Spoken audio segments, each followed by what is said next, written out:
जंगल में कई दिनों से मूसलाधार बारिश हो रही थी। रानो चिड़िया का घोंसला पुराना था और छत से पानी टपक रहा था। माँ, बहुत जोरों की भूख लगी है।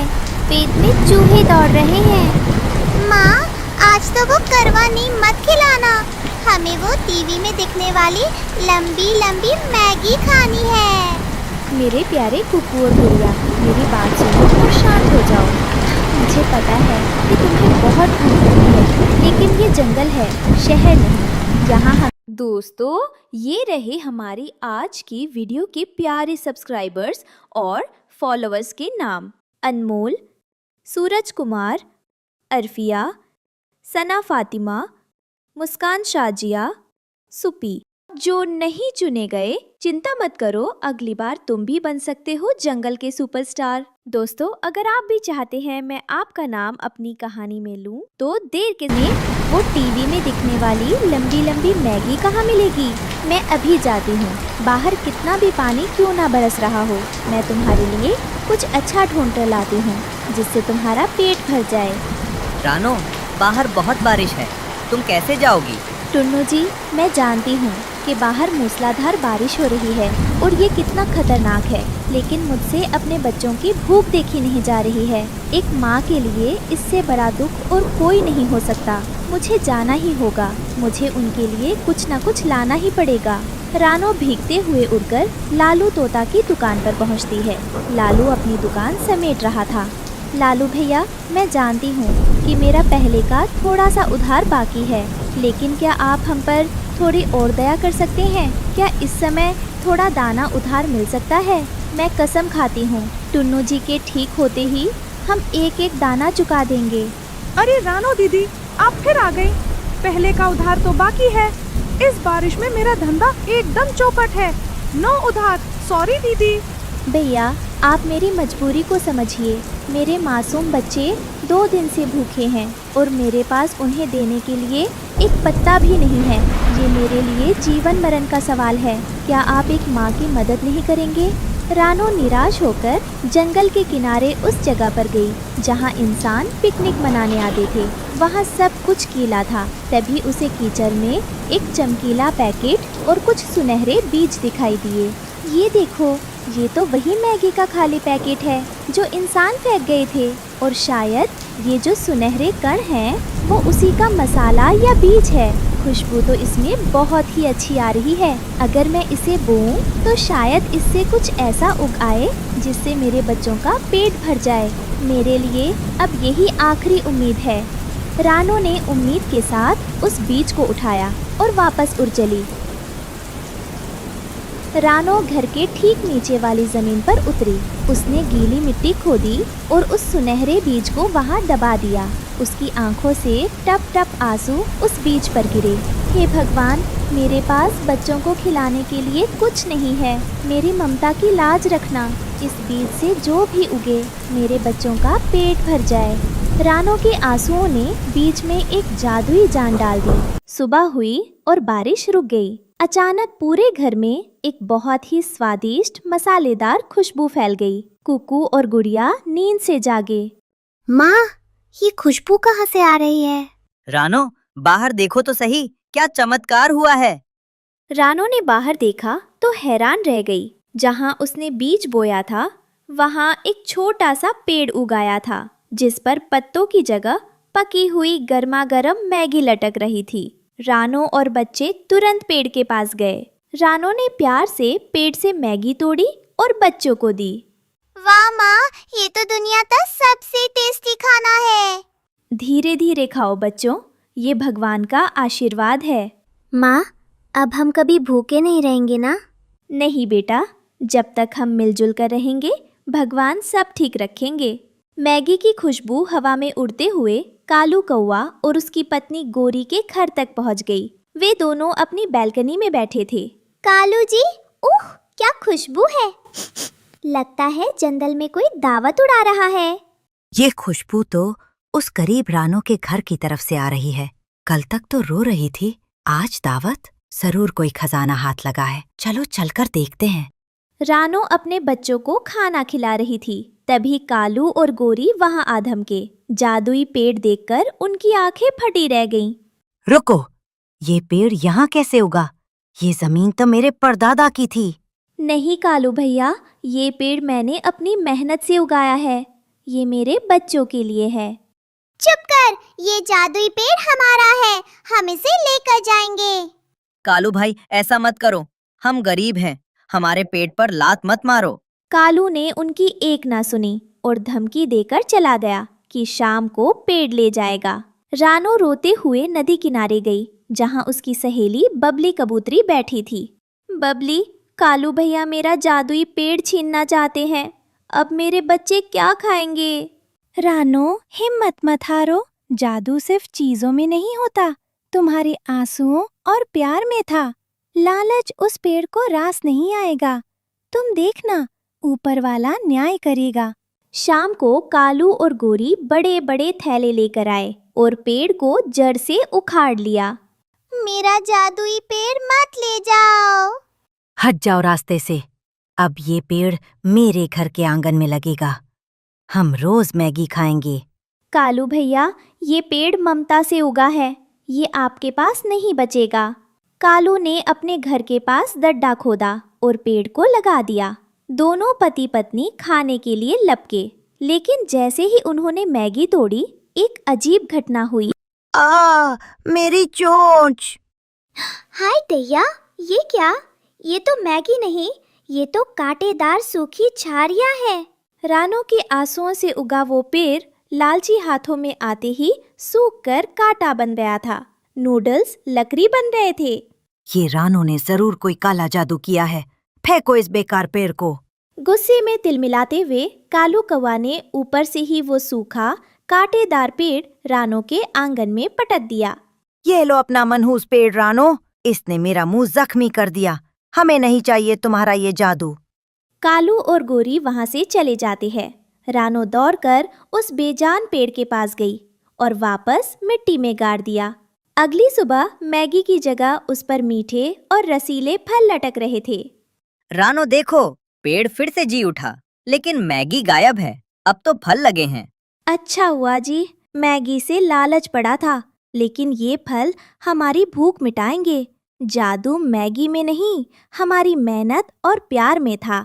उस दिन रानो का परिवार साधारण फल खाकर भी सबसे ज्यादा खुश था, क्योंकि उनके पास सुकून और एक दूसरे का साथ। सुबह होते ही रानो चिड़िया का तिनकों का छोटा घोंसला जाग उठता था, जिसमें वह अपने 12 बच्चों के साथ रहती थी। मम्मा, भूख लगी है। मम्मा, मुझे भी। मम्मा, बहुत जोरों की भूख लगी है, आप कब तक हमें खाना दोगी? भूख की वजह से मेरे पेट में जोरों का दर्द हो रहा है।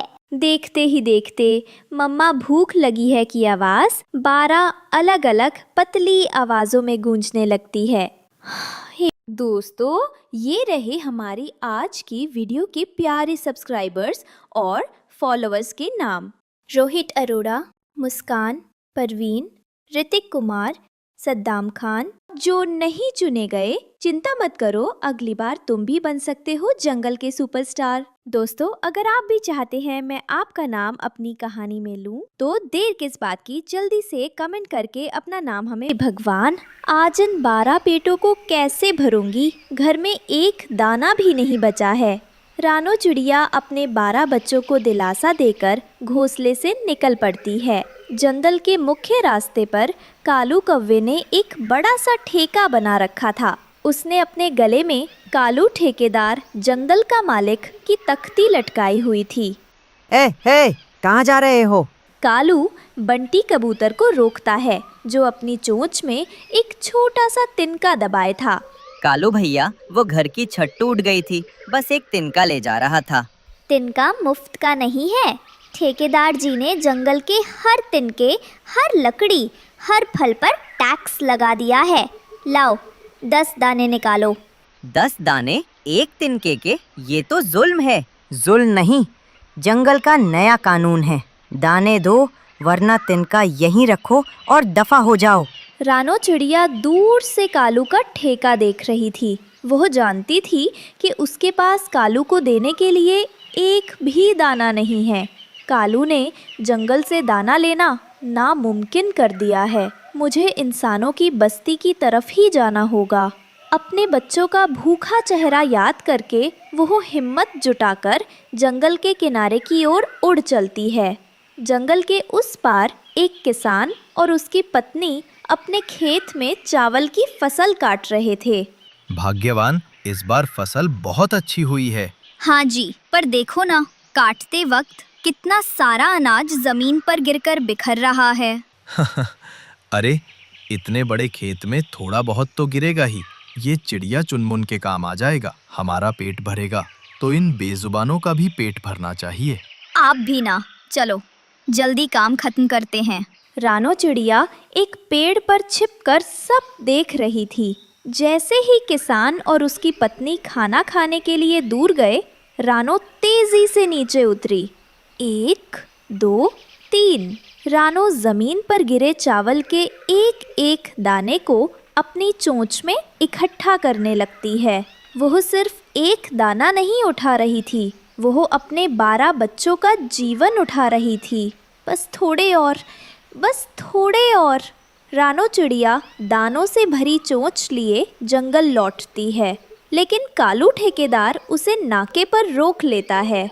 वाह वाह रानो चिड़िया, चोंच तो खूब भरी हुई है। ये तो चावल के दाने हैं, कहाँ से चुरा कर लाई? कालू भैया, ये मैंने चुराए नहीं है, ये इंसानी खेत में गिरे पड़े थे। मेरे बच्चे भूखे हैं, मुझे जाने दीजिए। जंगल में घुसने का टैक्स? भैया, मेरे पास आपको देने के लिए कुछ नहीं है।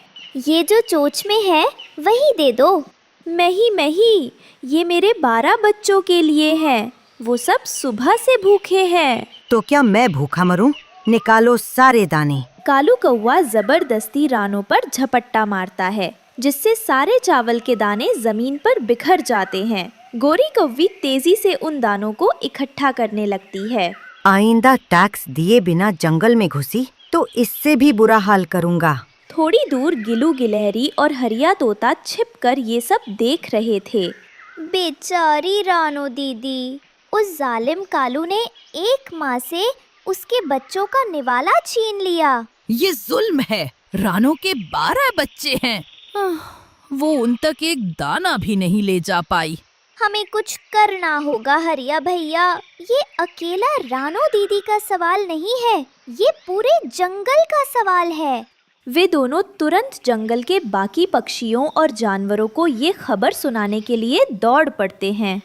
कालू ने हद कर दी। उसने रानो के बच्चों के लिए लाए आखिरी दाने भी छीन लिए। अब कोई चुप नहीं बैठेगा। क्या हम सब अपने बच्चों को भूखा मरते देखेंगे? अगर आज हम रानो के लिए नहीं खड़े हुए तो कल हमारी बारी होगी। उनकी आवाज सुनकर सब पक्षी इकट्ठा हो जाते हैं। जंगल में कालू के अत्याचारों के खिलाफ एक धीमी दबी हुई आवाज उठने लगती है। रानो खाली चोंच लिए रोती हुई घोंसले में लौटती है। 12 बच्चे उसे देखते ही मम्मा खाना लाई, ये कहकर चिल्लाने लगते हैं। रानो की आंखों से आंसू बहने लगते हैं। उसे अपनी चोंच के कोने में फंसा चावल का बस एक दाना मिलता है। एक दाना, और बच्चे 12। वो उस एक दाने के 12 नन्हे टुकड़े करती है और एक एक कण अपने बच्चों की चोंच में डाल देती है। बच्चों की भूख जरा भी नहीं मिटी। रानो खुद पानी पीकर अपने भूखे बच्चों को देखते हुए सो जाती है। आधी रात को रानो अपने भूखे बच्चों को लोरी सुना रही थी। तभी घोंसले में एक जादुई चमकती हुई तितली आती है। रानो, मैंने तुम्हारी ममता देखी। तुमने एक दाने को 12 बच्चों में बांटा। तुम्हारी ममता का ये बलिदान साधारण नहीं है। पर मेरे बच्चे भूखे हैं। जिस जंगल में तुम जैसी माँ हो, वहाँ जुल्म नहीं चल सकता। तुम्हारी ममता ने आज जुल्म को हरा दिया है। तितली घोंसले से बाहर उड़ती है और अपने पंख जोर से फड़फड़ाती है। एक तेज जादुई हवा का झोंका सीधे कालू के ठेके की तरफ जाता है। कालू और गोरी अपने ठेके पर बैठे पंछियों से लूटे हुए दाने गिन रहे थे। वो रानो तो आज भूखी ही सो गई होगी और उसके बच्चे भी। तभी वो जादुई आंधी वहां पहुंचती है। अरे ये अचानक इतना तेज तूफान कहाँ से आया? हाय, मेरे दाने, मेरे सारे दाने उड़ गए। कालू जी, मुझे पकड़ो। मैं खुद को नहीं संभाल पा रहा हूँ, बचाओ! वो जादुई आंधी कालू और गोरी दोनों को उनके ठेके, लूटे हुए दानों और उनकी ठेकेदार वाली तख्ती समेत उड़ाकर जंगल से बहुत दूर किसी बंजर जमीन पर फेंक देती है, जहाँ दूर दूर तक कोई दाना या पक्षी नहीं था। जुल्म करने वाले जा चुके हैं। तुम्हारी ममता ने जंगल को आजाद करा दिया है। कल सुबह जंगल आजाद होगा। तितली गायब हो जाती है। रानो चिड़िया को एक नई हिम्मत और सच्चा सुकून महसूस होता है। अगली सुबह गिलू और हरिया अच्छी खबर सुनाते हैं। जंगल के सभी जानवर मिलकर खुशी मनाते हैं और उसी दिन जंगल में ममता दिवस मनाने का फैसला करते हैं, ताकि सभी को याद रहे कि प्यार और निस्वार्थता ही सबसे बड़ी शक्ति। तेज तूफानी बारिश हो रही थी। रानो चिड़िया का तिनकों का घोंसला जगह जगह से टपक रहा था। उसके बच्चे कुकू और गुड़िया एक कोने में ठंड से कांप रहे थे। मम्मा, बहुत ठंड लग रही है। सारा बिस्तर गीला हो गया है। मम्मा, अगर ये ऐसे ही टपकता रहा तो हमारा घोंसला टूट जाएगा और हम सब नीचे गिर जाएंगे। नहीं मेरे बच्चों, मैं हूँ ना, बस थोड़ी देर और। ये रात कट जाए, सुबह होते ही मैं मजबूत घास फूस लाकर सब ठीक कर दूंगी। तुम बहादुर बच्चे हो। रानो चिड़िया रोते हुए अपने टपकते घोंसले को देखती रहती है। थोड़ी दूर कालू कौवा और गोरी कव्वी अपने पक्के घोंसले से बारिश का नज़ारा देख रहे थे। सुनते हो जी, लगता है आज रात रानो और उसके बच्चे बारिश में बह ही जाएंगे। टप टप टप। देखो तो कितनी बेचारी लग रही है। अरे बहने दो, किस्मत वालों को ही मिलता है पक्का घर। वो रानो तो है ही मनहूस, जिसने कभी मेहनत से काम नहीं किया। उसे तो बस रोना आता है। काश हमारे पास इससे भी बड़ा हीरो का घर होता। रानो चिड़िया मदद की आस में हरिया तोते के घर पहुंचती है और कांपते हुए दरवाजा खटखटाती है। हरिया भैया, हरियाली भाभी, दरवाजा खोलिए। हरिया तोता दरवाजा खोलता है। रानो बहन, आप इस भयंकर तूफान में क्या हुआ? भैया, मेरा तिनकों का घोंसला पूरा गल गया। मेरे बच्चे ठंड से कांप रहे हैं और अब तो घोंसला गिरने भी वाला है। बस आज रात के लिए एक कोना दे दीजिए, सुबह होते ही मैं चली जाऊंगी। हरिया तोते ने अपने घर की टपकती छत की तरफ देखा, जो तेज हवा से हिल रही थी। रानो बहन, मैं आपकी मदद करना चाहता हूँ, पर सच ये है कि मेरा अपना घर भी ज्यादा मजबूत नहीं है। अगर तुम और तुम्हारे बच्चे यहाँ आ गए तो जरा सी भी तेज हवा में ये छत हम सबका वजन नहीं उठा पाएगी और सब टूट जाएगा। हाँ बहन, ये छत हम सबका वजन नहीं उठा पाएगी। हमें माफ कर दीजिए। कोई बात नहीं भैया, मैं समझती हूँ। रानो चिड़िया निराश होकर उस अंधेरी तूफानी रात में वापस अपने टपकते घोंसले की तरफ उड़ चली। अगली सुबह मौसम शांत था। रानो चिड़िया जंगल में लकड़ी लेने जाती है, पर उसका दिल बहुत दुखी था। वो एक पुराने पेड़ के पास बैठकर रोने लगती है।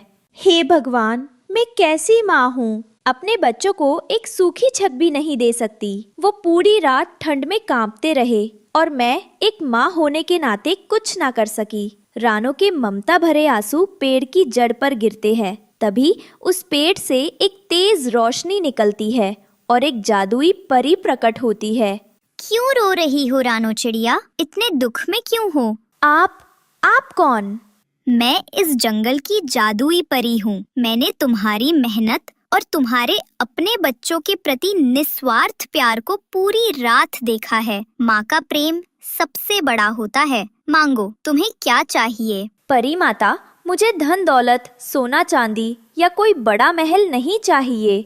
मेरी बस एक ही विनती है, मेरे बच्चों को एक ऐसी छोटी सी छत मिल जाए जो बारिश में जरा भी ना टपके, ताकि वो बस चैन से सो सके और मैं भी उन्हें निश्चिंत होकर देख सकूं।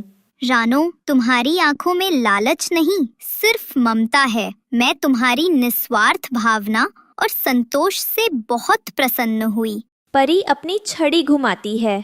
जाओ रानो, घर जाओ। तुम्हारा वरदान तुम्हारी प्रतीक्षा कर रहा है। संतोष और ममता ही सबसे बड़े गुण हैं। रानो चिड़िया उड़कर वापस अपने घोंसले की जगह पहुंचती है और हैरान रह जाती है। उसके टूटे फूटे घोंसले की जगह एक छोटा खूबसूरत सोने का घर चमक रहा था। ये तो बिल्कुल नहीं टपकेगा, अब हमें ठंड नहीं लगेगी। मम्मा, ये देखो, जादुई घर। इसकी चमक तो सूरज से भी ज्यादा है। ये तो बिल्कुल नहीं टपकेगा। रानो चिड़िया की आंखों में खुशी के आंसू थे। वो अपने बच्चों के साथ उस सुनहरे घर में चली जाती है। जंगल में रानो के सोने के घर की खबर आग की तरह फैल गई। सोने का घर इस रानो के लिए? ये जरूर कोई चाल है। ये घर हमारा होना चाहिए। हमें इस रानो से ज्यादा कीमती घर चाहिए। जी, पता करो ये उसे मिला कैसे। अगर रानो को मिल सकता है तो हमें क्यों नहीं? हरिया तोता, हरियाली तोती और बंटी कबूतर रानो को बधाई देने आते हैं। रानो बहन, ये तो चमत्कार हो गया। आखिरकार आपकी मेहनत सफल हुई। ये सब जादुई परी की कृपा है हरिया भैया। मैं तो बस अपने बच्चों के लिए एक छत मांग रही थी, उन्होंने तो सोने का घर दे दिया। ये बातें कालू और गोरी छुपकर सुन लेते हैं। अच्छा, तो ये सब उस जादुई परी का किया धरा है। कालू और गोरी उसी पुराने पेड़ के पास जाते हैं और जोर जोर से रोने का नाटक करने लगते हैं। हाय, हम लुट गए, हम मर गए। हमारे पास रहने को घर नहीं है। हाँ, हमारे बच्चे भूखे प्यासे हैं। जादुई परी फिर से प्रकट होती है, लेकिन इस बार उसकी आंखों में गुस्सा था। क्यों झूठ बोल रहे हो कालू? तुम्हारे पास तो पक्का घर है। परी, हमें रानो से दुगना बड़ा सोने का घर चाहिए और उसमें हीरे भी लगे हों। लालची कौवे, रानो को उसकी अच्छाई और संतोष का इनाम मिला था। तुम्हारे मन में सिर्फ लालच भरा है। हमें कुछ नहीं सुनना। हमें घर चाहिए, मतलब चाहिए। तुम्हें तुम्हारी लालच का फल जरूर मिलेगा। परी अपनी छड़ी घुमाती है और गायब हो जाती है। कालू और गोरी खुशी से उड़ते हुए अपने घोंसले की तरफ जाते हैं, लेकिन जैसे ही वो वहां पहुंचते हैं, तेज आंधी और बारिश आती है और उनका पक्का घोंसला तिनके तिनके की तरह बिखर कर उड़ जाता है। नहीं, ये क्या हो गया? हाय, हमारा घर चला गया। अब हम कहाँ रहेंगे? कालू और गोरी अब बेघर होकर बारिश में भीग रहे थे, ठीक वैसे ही जैसे एक रात पहले रानो भीग रही थी। उन्हें ठंड से कांपता देख रानो चिड़िया अपने सोने के घर से बाहर आई। कालू भैया, गोरी बहन, बारिश बहुत तेज है। जब तक मौसम ठीक नहीं होता, आप लोग मेरे घर के बरामदे में रह सकते हैं। बंटी कबूतर और हरिया तोता अपनी खिड़की से ये देख रहे थे। रानो बहन, आपने फिर अपनी अच्छाई दिखा दी। जिन्होंने आपका मजाक उड़ाया, आप उन्हीं की मदद कर रही हैं। हरिया भैया, परी माता ने मुझे घर दिया है, लेकिन इंसानियत तो हमें खुद ही रखनी पड़ती है। मेरे बच्चों को सूखी छत मिली, अब किसी और को भी दुख में नहीं देखना चाहिए। कालू और गोरी शर्म से अपनी नजरें झुका लेते हैं।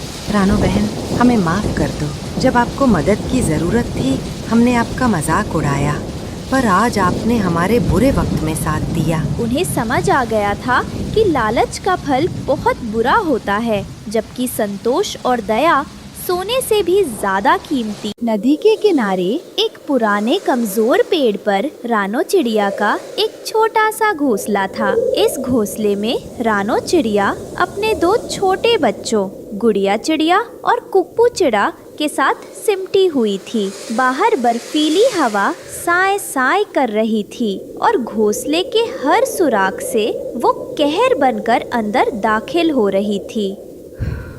माँ, बहुत ठंड लग रही है। माँ, भूख भी लगी है, पेट में कुछ नहीं है। मेरे बच्चों, बस थोड़ा सा सब्र करो। देखो, मैं तुम्हें अपने पंखों में गर्मी दे रही हूँ। सुबह होते ही मैं आप लोगों के लिए दाना ले आऊंगी। और जो ठंड पड़ रही थी वो मामूली नहीं थी, ये एक बर्फीले तूफान का आगाज था। अगली सुबह ठंड और बढ़ चुकी थी। जमीन पर बर्फ की हल्की चादर बिछ गई थी। रानो के बच्चे ठंड और भूख से बेहाल थे। रानो ने हिम्मत जुटाई और उड़कर जंगल के सबसे मजबूत पेड़ पर बने कालू कौवे के घर पहुंची। कालू भाई, दरवाजा खोलिए। कालू भाई। कालू कौवे ने बेमन से दरवाजा खोला। क्या बात है रानो, सुबह सुबह हमारी नींद खराब कर दी। कालू भाई, मेरे बच्चे भूख से मर रहे हैं। घोंसले में एक दाना नहीं है और ठंड से वो बेहाल हैं। अगर आपके पास कुछ खाने को हो, बस थोड़ा सा। देखा, मैंने कहा था ना, ये मांगने ही आई होगी। अरे जब मौसम अच्छा था तब सोचना चाहिए था। हमने दिन रात मेहनत करके अनाज जमा किया है, ऐसे ही किसी को देने के लिए नहीं। गोरी सही कह रही है रानो, हर किसी को अपने बच्चों के लिए खुद ही सोचना पड़ता है। जाओ, जाकर खुद मेहनत करो, हमारे पास फालतू अनाज नहीं है। कालू ने रानो के मुंह पर ही दरवाजा बंद कर दिया। रानो अब हरिया तोते के घर पहुंची।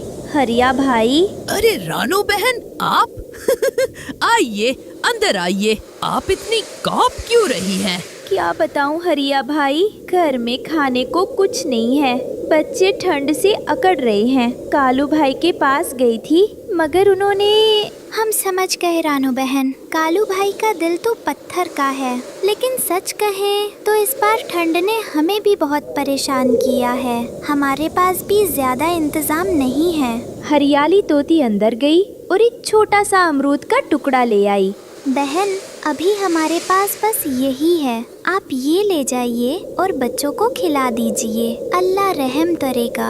आपका बहुत बहुत शुक्रिया हरियाली बहन, आपने मेरे बच्चों के बारे में सोचा। वो जानती थी कि इतने से 2 बच्चों का पेट कैसे भरेगा। रानो ने सोचा कि एक और कोशिश की जाए। वो बड्डी कबूतर और बबली कबूतरी के घोंसले पर गई। उनके बेटे बिट्टू ने रानो को देखा। अम्मी देखो, रानो आंटी आई हैं। रानो बहन, आप इस तूफान में, सब खैरियत तो है? बंटी भाई, बच्चे भूखे हैं। रानो बहन, आप हमें शर्मिंदा मत कीजिए, आप फौरन ही ले जाइए। हम और बिट्टू आज पानी पीकर गुजारा कर लेंगे, लेकिन आपके बच्चे भूखे नहीं सोएंगे। हाँ बहन, बस हिम्मत रखिए, ये मुश्किल वक्त भी गुजर जाएगा। उसने शुक्रिया अदा किया और उन दानों को लेकर अपने घोंसले की तरफ उड़ चली। रानो जब घोंसले में पहुंची तो दिल कांप गया। अमरूद का टुकड़ा और मुट्ठी भर दाने गुड़िया और कुकू ने एक पल में खत्म कर दिए। उसी वक्त बर्फीली हवा का एक जोरदार झोंका आया। माँ, हमारा घर टूट गया। माँ, सांस नहीं आ रही। कुकू, मेरे बच्चे, तुम्हें क्या हुआ? रानो ने जल्दी से कुछ तिनके लगाकर सुराख बंद करने की कोशिश की, लेकिन हवा बहुत तेज थी। कुकू की हालत बिगड़ रही थी और उसका जिस्म तप रहा था। रानो समझ गई, उसके बेटे को ठंड लग गई थी और तेज बुखार चढ़ रहा था। ये जंगल की सबसे खौफनाक रात थी। बर्फबारी शुरू हो चुकी थी। रानो का टूटा हुआ घोंसला किसी भी पल गिर सकता था। माँ, मुझे बहुत डर लग रहा है। क्या हम मर जाएंगे? नहीं मेरी बच्ची, आपकी माँ के होते हुए आप लोगों को कुछ नहीं होगा। आप बस आंखें बंद कर लो। या अल्लाह, मुझ गरीब पर रहम फरमा। मैंने अपनी जिंदगी में किसी का बुरा नहीं किया। मेरे बच्चों को इस तरह सजा मत दे। मैं अपनी जान दे सकती हूँ, बस मेरे बच्चों की जिंदगी बख्श दे। कुकू अब खांस भी नहीं पा रहा था। उसकी सांसें बहुत हल्की चल रही थी। रानो बार बार उसे हिलाती, कुकू बेटा आंखें खोलो, बात करो। रानो से अपने बच्चों की ये हालत देखी नहीं गई। वो इस तूफानी रात में घोंसले से बाहर निकली। माँ, आप कहाँ जा रही हैं? हमें छोड़कर मत जाओ। मैं कहीं नहीं जा रही गुड़िया, मैं बस आप दोनों के लिए गरम कपड़े और खाना लेकर अभी आती हूँ। आप अपने भाई का ख्याल रखना। रानो बर्फीले तूफान में उड़ पड़ी। वो हर पेड़, हर घोंसले पर गई, ये उम्मीद करते हुए कि शायद कहीं कोई सूखी घास, कोई रुई का टुकड़ा या खाने का एक दाना मिल जाए, लेकिन सब तरफ सिर्फ बर्फ थी। ये एक माँ की अपनी औलाद को बचाने की आखिरी जद्दोजहद थी। उधर जंगल के बाकी पंछी अपने अपने मजबूत घरों में बैठे थे। हरिया जी, मुझे रानो बहन की बहुत फिक्र हो रही है। उस बेचारी के बच्चे कितने छोटे हैं। हमने बस जरा सा अमरूद दिया, उतने से क्या हुआ होगा। मैं भी यही सोच रहा हूँ हरियाली, ये तूफान बहुत जालिम है। सुनिए जी, रानो बहन अभी तक लौटी नहीं। बच्चे अकेले होंगे। मेरा दिल बहुत घबरा रहा है। तो मैं क्या करूं? मैंने उसे कहा था मजबूत घर बनाओ, मेरी बात नहीं मानी। अब भुगते। घंटों तक भटकने के बाद रानो को रुई का एक छोटा सा फाहा मिला। वो उसे लेकर घोंसले में पहुंची, लेकिन जब वो घोंसले में पहुंची तो उसके पैरों तले जमीन खिसक गई। कुकू कुकू खामोश लेटा था, वो हिल नहीं रहा था। माँ देखो ना, कुकू आंखें नहीं खोल रहा। मैं कब से इसे उठा रही हूँ, ये उठ ही नहीं रहा। माँ, कुकू मेरे बच्चे। उसका जिस्म बर्फ की तरह ठंडा पड़ चुका था।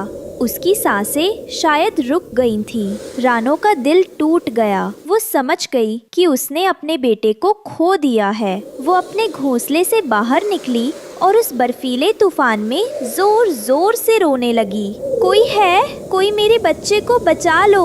मेरा कुकू मुझे छोड़कर चला गया। या अल्लाह, ये क्या जुल्म है। कोई तो मदद करो। रानो की चीखें सुनकर सब उसके घोंसले में पहुँचे।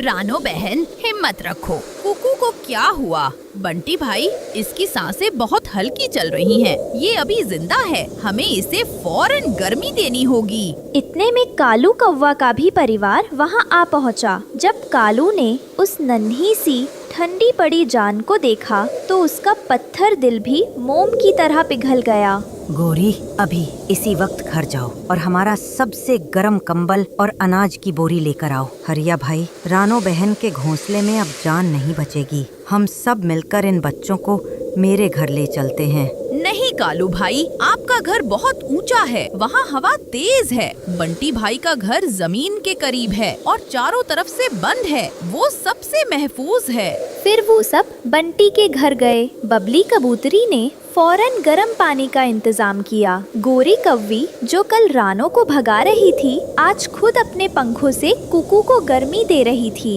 रानो बहन, हो सके तो मुझे माफ कर देना। मैं इतना अंधा हो गया था कि अपने घमंड के आगे मुझे इन मासूमों की तकलीफ नजर नहीं आई। अगर आज इस बच्चे को कुछ हो जाता तो मैं खुद को कभी माफ नहीं कर पाता। कुछ देर बाद कुकू ने धीरे धीरे अपनी आंखें खोल दी। माँ, तूफान अभी थमा नहीं था, लेकिन उस छोटे से कबूतर के घर के अंदर आज सब पंछियों ने मिलकर उस कहर को हरा दिया था। शुक्रिया आप सबका। और उस रानो चिड़िया अपना दाना ढूंढ लेती है और फिर कालू कौवे से कहती है, कौवे भैया, मैंने अपना दाना खा लिया और अपने परिवार के लिए दाना जमा भी कर लिया, मगर तुम्हारे पास दाना नहीं है। क्या तुम अपने परिवार के लिए दाना नहीं लेकर जाओगे? कौन सा परिवार, कौन सा दाना? मैं अपने लिए जीता हूँ। मुझे परिवार की कोई जरूरत नहीं है। मैंने अपना पेट भर लिया। मुझे किसी की कोई चिंता नहीं है और न ही मुझे किसी की जरूरत है। कौवा ऐसे कहते हुए पेड़ के साथ टेक लगाकर सो जाता है और चिड़िया अपने बच्चों के लिए दाना लेकर चली जाती है। घर जाकर रानो चिड़िया अपने बच्चों को दाना देती है। बच्चे दाना खा रहे थे, जिन्हें देखकर चिड़िया बहुत खुश थी। मम्मा पापा कब आएंगे? मैं भूखा हूँ। पापा कब आएंगे? जग्गू बेटा, अब तो सारे जंगल के पक्षी दाना लेकर वापस घरों को आ गए हैं। तुम्हारे पापा ना जाने कहाँ चले गए हैं। मैं पड़ोसियों से पूछ कर आती हूँ। फिर गौरी कौवी अपने पड़ोसन रानो चिड़िया के पास जाती है। चिड़िया, मेरा बेटा बहुत भूखा है। क्या तुमने कालू को कहीं देखा है? वो अभी तक दाना लेकर घर नहीं आया।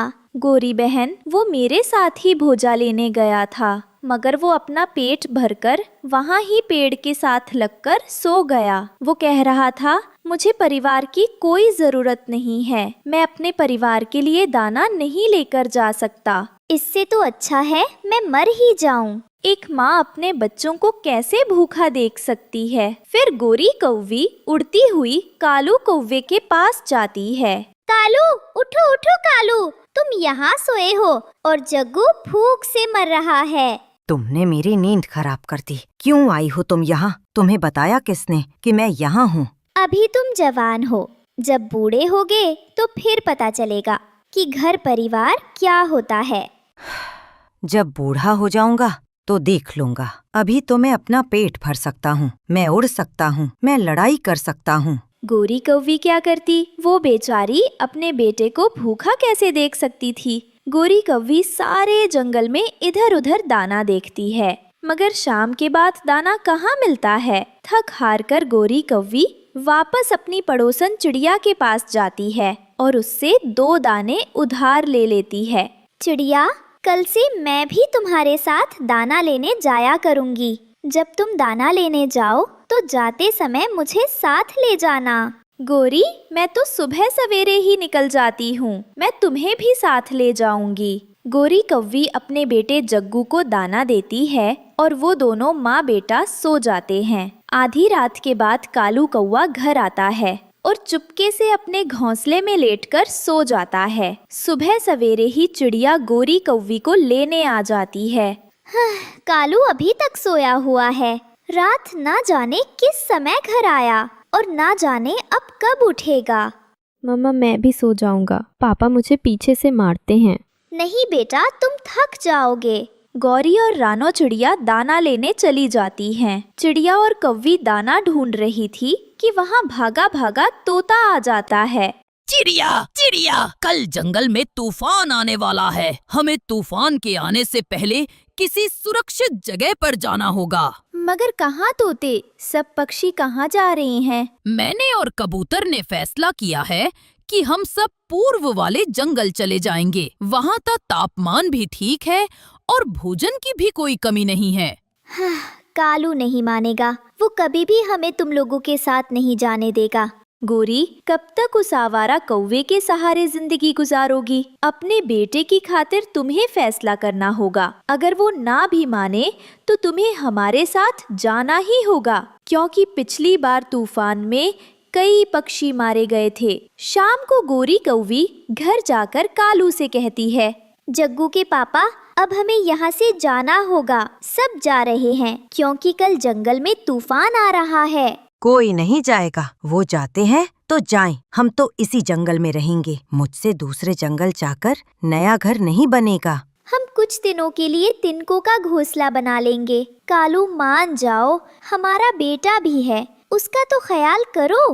मगर कालू कौवा नहीं मानता। दूसरी सुबह रानो, चिड़िया, कबूतर और तोता गोरी कौवी को लेने पहुंच जाते हैं। मैंने कहा, खबरदार, कोई नहीं जाएगा यहाँ से। ठीक है, अगर तुम नहीं जाना चाहते तो मैं जा रही हूँ। मैं अपने बेटे को अपनी आँखों के सामने मरता हुआ नहीं देख सकती। सोच लेना, दोबारा मैं किसी को इस घर में आने नहीं दूंगा। जब हम वापस आएंगे तो फिर देख लेंगे, अभी तो हम जा रहे हैं। कौवे, मारे जाओगे? जिद छोड़ दो। तूफान से कैसे सामना करोगे? मैं कोई बूढ़ा कौवा हूँ? अभी मैं 80 साल का जवान हूँ। तेरी सारी जवानी बारिश के पानी में बह जाएगी। अपने दोस्तों के बिना, अपने परिवार के बिना तुम कैसे अकेले तूफान से मुकाबला करोगे? सब कौवे को समझाने की कोशिश करते हैं, मगर वो तो दूसरे जंगल जाकर काम करने से डर रहा था। गौरी कौवी अपने बेटे को साथ लेकर अपने दोस्तों के साथ ही निकल जाती है। दोपहर तक वो पक्षी पुराना जंगल छोड़कर नए जंगल तक पहुंच जाते हैं। फिर वो सब थोड़ी देर आराम करने के लिए रुक जाते हैं। रानो चिड़िया अपनी पोटली से दाना निकालकर अपने बच्चों को देती है। वो सब नदी से ठंडा पानी पीते हैं और फिर से उड़ते हैं। शाम से पहले पहले वो सारे दोस्त पूर्व वाले जंगल पहुंच जाते हैं। दोस्तों, अब हम रात गुजारने के लिए अपने अपने तिनकों के घोंसले बना लेते हैं। अगर मिलकर काम करेंगे तो काम जल्दी खत्म हो जाएगा।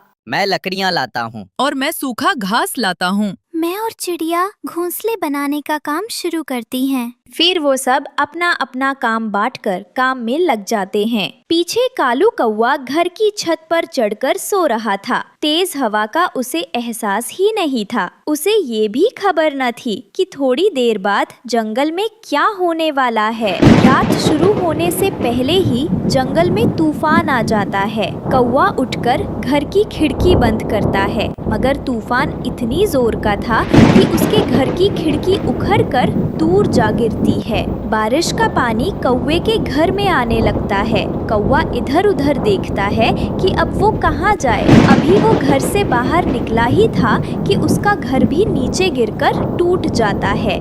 कोई है, मेरी मदद करो, मैं मुश्किल में हूँ। कौवा बेबस मदद की गुहार लगा रहा था। दूसरी तरफ सारे पक्षी भूर वाले जंगल में अपने अपने घोंसले बनाकर सुरक्षित सोए हुए थे। वहाँ न बारिश थी न तूफान। कौवा उड़ने की कोशिश करता है तो एक कांटेदार पेड़ में फंस जाता है।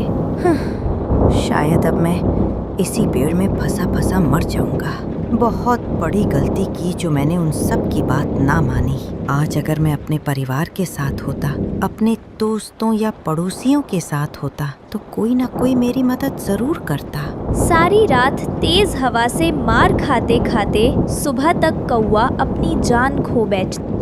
माँ बाप के दुख, सुख, खुशी, गम और जिंदगी की सारी आशाएं अपनी संतान के साथ ही जुड़ी होती हैं। रानो चिड़िया मुश्किल हालात में भी अपनी बेटी गुड़िया को पढ़ा रही थी। घर में कुछ खाने को होता या ना होता, लेकिन मम्मा चिड़िया अपनी बेटी की पढ़ाई की हर जरूरत पूरी करती थी। गुड़िया बेटी, क्या कल कॉलेज से छुट्टी है? मम्मा, छुट्टी तो नहीं है, लेकिन मैं नहीं जाऊंगी। वो क्यों बेटी? मम्मा, कल कॉलेज में एक फंक्शन है, वहाँ बड़े बड़े अमीरों के पक्षी ही जाएंगे। मेरे पास तो शूज भी पुराने हैं और कोई ढंग का बैग भी नहीं है। मैं हूँ ना मेरी बेटी, जाएगी, जरूर जाएगी। मम्मा चिड़िया उसी वक्त जंगल के बाजार जाती है और अपनी बेटी के लिए सुंदर से शूज और खूबसूरत लाल रंग का बैग खरीदती है। मेरी गुड़िया के पास ये बैग बहुत अच्छा लगेगा। बहन जी, बड़ा हौसला है आपका, जो इतने मुश्किल हालात में भी अपनी बेटी की हर जरूरत पूरी करती है। आज के दौर में बच्चों की पढ़ाई कौन सा आसान काम है। कबूतर भैया, मेरी यही इच्छा है कि मेरी बेटी पढ़ लिख कर इस काबिल बन जाए कि अपने पाँव पर खड़ी हो सके। मैं अपनी बेटी को कामयाब पक्षी बनाना चाहती हूँ। गुड़िया दूसरे दिन कॉलेज जाती है। वक्त गुजरता गया और फिर वो दिन भी आ गया जब उसकी पढ़ाई मुकम्मल हो गई। मम्मा, आज मैं बहुत खुश हूँ। मैंने आपका सपना पूरा कर दिया। मैंने कॉलेज में पहला पोजीशन लिया है। मेरी बेटी, मेरे सपने तो अब और भी बड़े हैं। मेरा सपना है कि मेरी बेटी बहुत बड़ी ऑफिसर बने। जो मुश्किलें मैंने देखी हैं, मेरी बेटी उन्हें कभी ना देखे। मम्मा, अगर मैं यहाँ तक पहुँच गई हूँ तो आगे भी जाऊँगी। मैं आपकी हर ख्वाहिश पूरी करूँगी। अब मम्मा चिड़िया अपनी बेटी के लिए नौकरी की तलाश में थी। तभी तोता मिलता है। तोते भैया, गुड़िया ने बहुत अच्छे नंबर लिए हैं, पूरे कॉलेज में फर्स्ट आई है। अब सोच रही हूँ कि मेरी बेटी को कोई अच्छी सी नौकरी मिल जाए। समय लगेगा बहन। इन दिनों जंगल में नौकरी मिलना भी मुश्किल है। कितने ही पढ़े लिखे पक्षी डिग्रियां पंखों में उठाए मारे मारे फिर रहे हैं। तोते की बात सुनकर मम्मा चिड़िया निराश हो जाती है। क्या ऐसा है? मैं तो सोचती थी जिस दिन मेरी गुड़िया की पढ़ाई मुकम्मल होगी उसी दिन उसे नौकरी मिल जाएगी। मम्मा, मेरी सीवी और बाकी सारे कागजात कहाँ हैं? सब संभालकर संदूक में रखे हैं। मम्मा, आज मैं ICICI बैंक में सीवी जमा करवाने जा रही हूँ। वहाँ एक वैकेंसी खाली है। हाँ बेटी, किस्मत आजमा लो, हो सकता है वही नौकरी मिल जाए। गुड़िया बैंक पहुँचती है। गार्ड उसे अंदर भेजता है। अंदर जाकर 1 नंबर रूम में जाएं। जी अंकल, धन्यवाद। गुड़िया 1 नंबर रूम में जाती है। वहाँ मैनेजर बैठा है। गुड़िया नाम है ना तुम्हारा? जी सर, मेरा नाम गुड़िया है और मैं पहाड़ों वाले जंगल में रहती हूँ। क्या? पहाड़ों वाला जंगल? मैं भी वहीं रहता हूँ, झरने के पास। अच्छा, मैं भी अपनी मम्मा के साथ अक्सर झरने पर जाती हूँ। मेरा घर बेरी के पेड़ पर है। वो नीम का पेड़ है ना बड़ा, वहाँ तो एक चिड़िया रहती थी। उसका पति बारिश में गुजर गया था। नाम था रानो चिड़िया। जी सर, वही मेरी मम्मा है। फिर तो तुम अपनी ही बच्ची हुई। अब कैसा इंटरव्यू? अपनी मम्मा से कहना मैं कल शाम छुट्टी पर घर आऊंगा, मिलना जरूर। Thank you uncle, thank you so much. मुझे सच में इस नौकरी की बहुत जरूरत थी। गुड़िया खुशी खुशी घर लौटती है। बेटी क्या बना, इंटरव्यू हो गया? मम्मा, बिना इंटरव्यू की ही नौकरी मिल गई। बैंक मैनेजर हमारे जंगल का ही कौवा निकला, कालू अंकल। उनका घर झरने के पास है, वो आपको भी जानता है। अच्छा, कौन? नाम क्या था उनका? उनका नाम था कालू।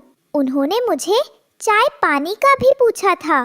कालू? क्या वो कालू कौवा था आईसीआईसीआई बैंक का मैनेजर? जी मम्मा, उन्होंने कल अपने घर बुलाया है। उन्होंने कहा था कि आप जाकर उनसे मिल ले, नौकरी पक्की। सुन गरीब चिड़िया, देखूंगी मैं भी कब तेरी गरीब बेटी पढ़ लिख कर ऑफिसर बनेगी। खाने के लाले हैं और सपने बड़े बड़े। गरीब के बच्चे गरीब ही रहते हैं, समझी? मम्मा चिड़िया को कोई बात याद आ गई थी। मम्मा, क्या सोचने लगी आप? गुड़िया बेटी, मैं उन कौवों के परिवार को अच्छी तरह जानती हूँ। वो इतने अच्छे नहीं जितने आपको लगे। जरूर कुछ बड़ा मांगेंगे नौकरी के बदले। दूसरे दिन मम्मा चिड़िया अपने घर से निकलती है। मम्मा चिड़िया रास्ते से कुछ फल लेती है। गुड़िया भी अपनी मम्मा के साथ थी। दोनों माँ बेटी 10 बजे झरने के पास पहुँच जाती हैं। एक घर के बाहर बड़ी सी नंबर प्लेट लगी हुई थी। मम्मा, वो सामने वाला घर है कालू अंकल का। दोनों माँ बेटी कव्वेले घर के पास जाकर बेल बजाती देती हैं। गोरी कवि कालू कौवे की पत्नी दरवाजा खोलती है। आंटी, कालू अंकल का घर यही है ना? क्या पढ़ नहीं सकती? दरवाजे पर लिखा है। जी आंटी, पढ़ा तो है, फिर भी पूछ लिया। गुड़िया और उसकी मम्मा घर के अंदर चली जाती हैं। कालू अखबार पढ़ रहा था। नमस्ते अंकल जी। आ गई आप? ये बेटी है आपकी, नौकरी लेने आई थी। देखो, नौकरी ऐसे नहीं मिलती। फिर कैसे मिलती है अंकल? गोरी, इनसे बात कर लो। ये बेटी है इस चिड़िया की, नौकरी लेने आई थी कल मेरे पास। मैंने इन्हें घर बुला लिया। चिड़िया, 1 लाख रुपए रिश्वत देना पड़ेगा और ये 1 महीने में ही कमा लेगी। ये सुनकर दोनों माँ बेटी की तो सांसें रुक जाती हैं और वो एक दूसरे के मुंह की तरफ देखने लगती हैं। 1 लाख? लेकिन हम इतने गरीब हैं, कहाँ से लाएंगे? मैंने तुमसे 1 साल पहले ही कहा था, अपनी बेटी को पढ़ाने की बजाय झाड़ू पोछा सिखाओ। नौकरियाँ ऐसे ही नहीं मिलती, कुछ पाने के लिए कुछ खोना पड़ता है। रहने दो गोरी, रहने दो। मैंने तो अपने जंगल की करके घर बुलाया था इनको। मुझे क्या पता था ये पक्षी मांग तांग कर खाने वाले हैं। अब मैं ये नौकरी बुलबुल को दे दूंगा। सुन लिया? और कोई बात? अब आप जाएं। हाँ, मुझे मॉर्निंग शो देखना है। अंकल, अखबार में तो लिखा था कि अगर कोई रिश्वत मांगे तो शिकायत करें। इज्जत देना सीखिए, नहीं तो खुद बेइज्जत होंगे। चलो चलो, निकलो निकलो यहाँ से। गोरी, निकालो इन्हें घर से और ये 2 सेब और 2 केले भी उठा कर ले जाओ। ऐसे नौकरी नहीं मिलती। मम्मा और गुड़िया शर्मिंदा होकर घर लौटती हैं। मम्मा, वो कौवा अंकल तो बहुत फ्रॉडी निकला। बैंक में इतना अच्छा बन रहा था। मुझे तो इनका बहुत पहले ही पता था। ये कौवा तो चोरियां करता था। इसके पिताजी ने कुछ ले देकर इसे बैंक में लगवा दिया। मेरे साथ ही पढ़ता था ये। 1 नंबर का चोर है कालू कौवा। गुड़िया न्यूज़पेपर पढ़ती है और अगले दिन आईसीआईसीआई बैंक के हेड ऑफिस में कॉल करती है। वो शिकायत दर्ज करवाती है। सर, वो मुझसे 1 लाख रुपए रिश्वत मांग रहे हैं। आप कल अपनी मुकम्मल सीवी के साथ हेड ऑफिस दिल्ली वाले जंगल आ जाएं। गुड़िया अगले दिन इंटरव्यू देती है, पास हो जाती है और उसकी शिकायत पर कालू कौवा सस्पेंड कर दिया जाता है। अब गुड़िया आईसीआईसीआई बैंक की नई मैनेजर बन जाती है। गुड़िया ने अपने और अपनी मम्मा के सपने पूरे कर दिए। रिश्वतखोर कालू कौवा जेल की हवा खाता है और रानो चिड़िया की ईमानदारी जंगल भर में मिसाल बन जाती है। सफर कितना भी मुश्किल हो, रास्ते में कितने भी अंधेरे हों, आखिर कट ही जाते हैं और रोशनियां मिल ही जाती हैं, क्योंकि हर अंधेरी रात के बाद एक चमकता हुआ रोशन दिन जरूर आता है। प्यारे दोस्तों, इस कहानी को लाइक करें, शेयर करें और चैनल को सब्सक्राइब करना ना भूलें। धन्यवाद।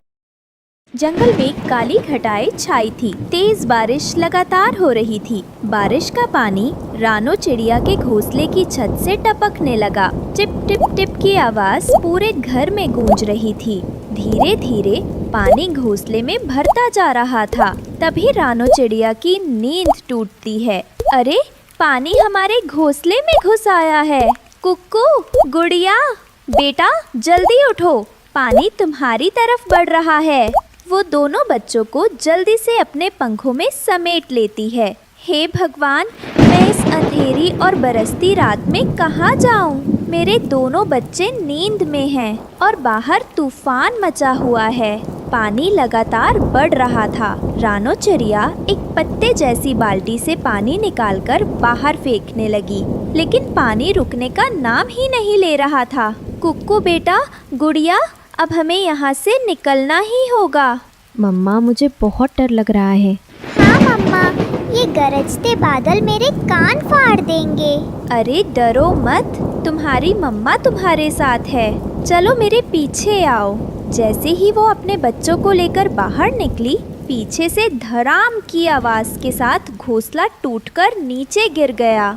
हे भगवान, तेरा लाख लाख शुक्र है, तूने हमें बचा लिया, वरना अभी अभी हम सब इस गिरते घोंसले के नीचे दब जाते। बिजली चमक रही थी। गरजते बादल जंगल को हिला रहे थे।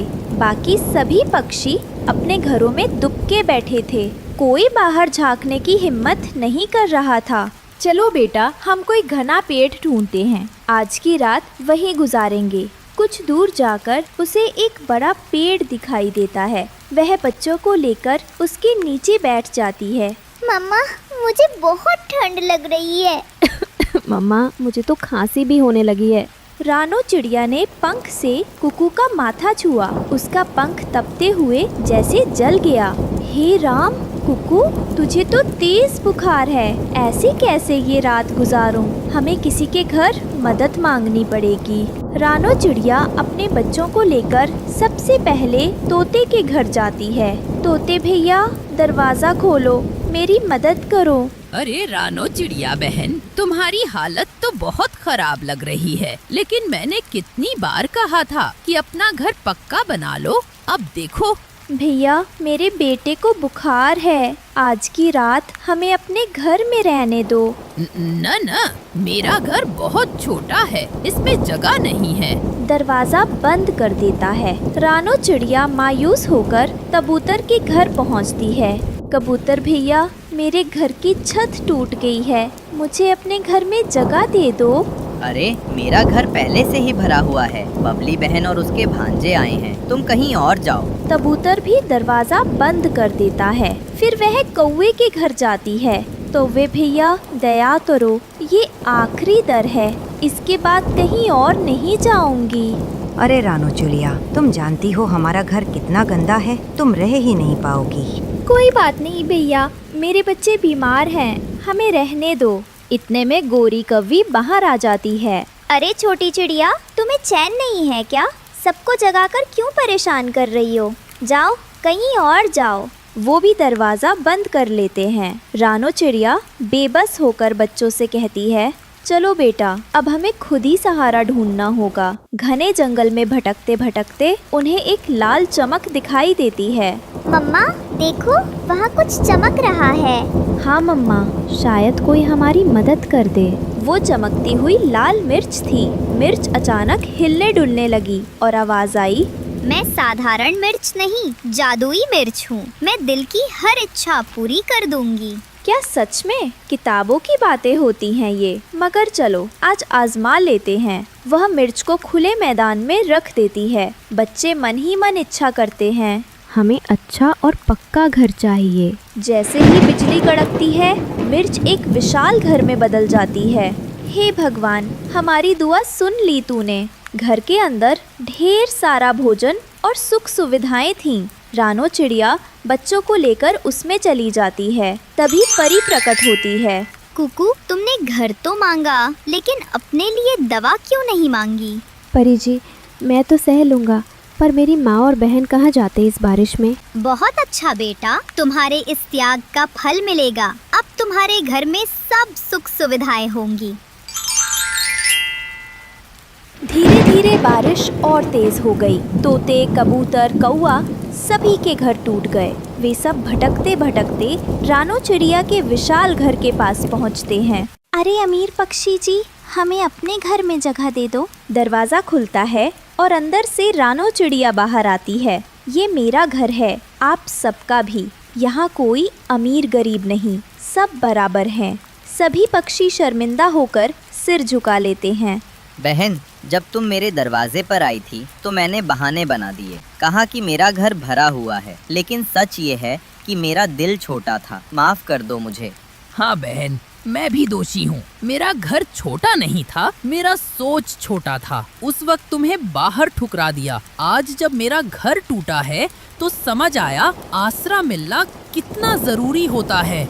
रानो, मैं तो हमेशा तुम्हें ताने मारता रहा, तुम्हारे गरीबपन का मजाक उड़ाता रहा, और आज देखो, उसी गरीब समझी जाने वाली रानो के घर मैं आसरा मांग रहा हूँ। सच है, इंसान या पक्षी अमीर घर से नहीं, बड़े दिल से होता है। रानो चिड़िया की आंखें भर आईं। भाइयों बहनों, गलतियाँ सबसे होती हैं। आओ, इसे अपना घर समझो। सब पक्षी घर में आते हैं, भोजन करते हैं और रात हंसी खुशी गुजारते।